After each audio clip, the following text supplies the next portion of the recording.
Hi everyone at All for Hunters, All for Shooters. Going to look forward to answering a couple of questions now and hopefully you find it useful. Most people focus much more on the outcome rather than the process. So if they hit a target, they assume everything was good. If they miss a target, they assume everything was bad. And it's very rarely that it's as black and white as that. You can hit targets with poor movements, and it doesn't mean that you'll never hit a bird with them, but consistency becomes very, very difficult.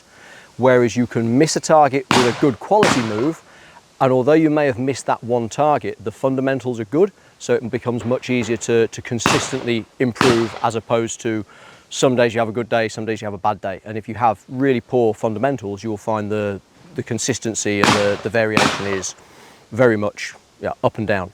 So when you're training, or whether it's on your own or with a coach, you want to be much more process driven. So rather than missing a target consistently behind and someone says, you're behind it, you want to give it more lead, you want to look at why are you missing the target behind consistently. It could be that you've simply misread the target, you've misunderstood the volume of lead required, but more often than not there'll be a mechanical reason for missing it behind. So for example, you could have poor foot and body position. So if I'm left-handed, I get to this point and I start to lose rotation. So if I've set my feet poorly for a right to left crosser, I can be comfortable at the start of the shot, and as I come into the kill zone, I lock up. When I lock up, the gun slows down. If the gun slows down, I miss behind. So there's two ways of looking at it. There's you missed it behind, or there is you missed it behind because. So keeping my feet in the wrong position and giving it more lead might break the next target, but I haven't actually improved the system. Whereas if I change my feet and my body position to give me another 25, 30 degrees of rotation, it will then mean I don't need to give the target more lead, bang, because I can finish the shot and keep pulling away from the bird. So that's where we talk about process as opposed to outcome. Okay, so the three techniques that most people are familiar with are swing through, pull away, and maintain lead. Swing through is quite simple in that you start behind the target and accelerate through the bird into your lead picture. I tend to use that for smaller volume leads, so quartering targets, some of the closer, slower birds. I also use it for driven game. It's a really good technique for seeing the line of driven birds and forcing you to accelerate through. Pull away is where you mount near the target. Doesn't have to be exactly on, but you get a connection to or near the bird and then accelerate into your lead picture. I probably use pull away least. I tend to use it on medium lead targets where I have time to apply the lead. I find for me the problem with pull away, whether this is just unique to me or not, is that if you've got a large lead to open up, I find it a little bit rushed. So I tend to use it for 1 meter, 1.5 meters lead where I have plenty of time, usually crosses.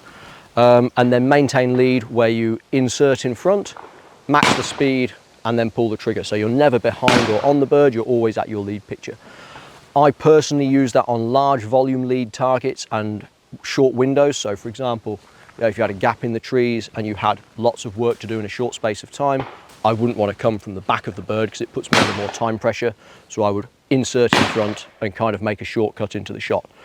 All of the methods are completely legitimate. As a shooter or as a coach, your objective is to understand the person that's shooting and which methods work for them and how they work for them. Eye dominancy is a massive subject, so we'll try and keep it super brief. If you are able to, so if you were, for example, a left-handed shooter like me, and this will be quite a good test. So if I keep both eyes open and I point at the middle of your camera lens, you'll see my finger come straight up to my left eye. I don't know whether you can see that in your reticle there. Okay. If I was to do this, that would indicate that I'm strong right eye dominant. Now, I shoot off my left shoulder. So if I shoot off my left shoulder and I have a right dominant eye, I'm going to have some big problems, because what that will do is it will have the effect of pulling the gun across my face. So for a left-handed shooter who's cross dominant, you'll miss to the right. And for a right-handed shooter who's left eye dominant, you'll miss to the left. Ideally, if it was early in someone's career, you get them to switch shoulders. So if they've got a super strong right master eye and they shoot naturally left-handed, you swap them, shoot both eyes open on the right, no problem. Not everybody wants to do that. There's various options that are available to you, starting with both eyes open and then squinting the eye down as you come into the gun. That takes the off eye out of the equation. You can put patches or occlusions on your glasses, which is really effective. It's a little bit of a vague answer, but there isn't an answer to the question, because there's so many degrees of cross dominance and there's so many targets where it becomes more or less of a problem. So for example, the targets that you shoot more instinctively, eye dominance is much less of an issue because the gun's in your face for less time, so you can just come up, bang, that will be less affected by eye dominance. Whereas some of the targets where you need to connect, ride and stay with, the longer your gun is in your face with a cross dominance problem, the more the cross dominance problem becomes an issue, because it has more time for your off eye to pull the gun across your face. So again, as a shooter, your objective is to try and understand how it affects you and some of the options that are available to you to work around it, because you can't change it, but you can work with it. I've always shot the K80 Sporting and I've been recently shooting the Pro Rib. Super, super reliable. I mean, I've never ever broken one, which is impressive because I can break pretty much anything. The service is fantastic in the UK and the rest of Europe, so I can send a gun off on Monday. Usually I can have it back by the end of the week.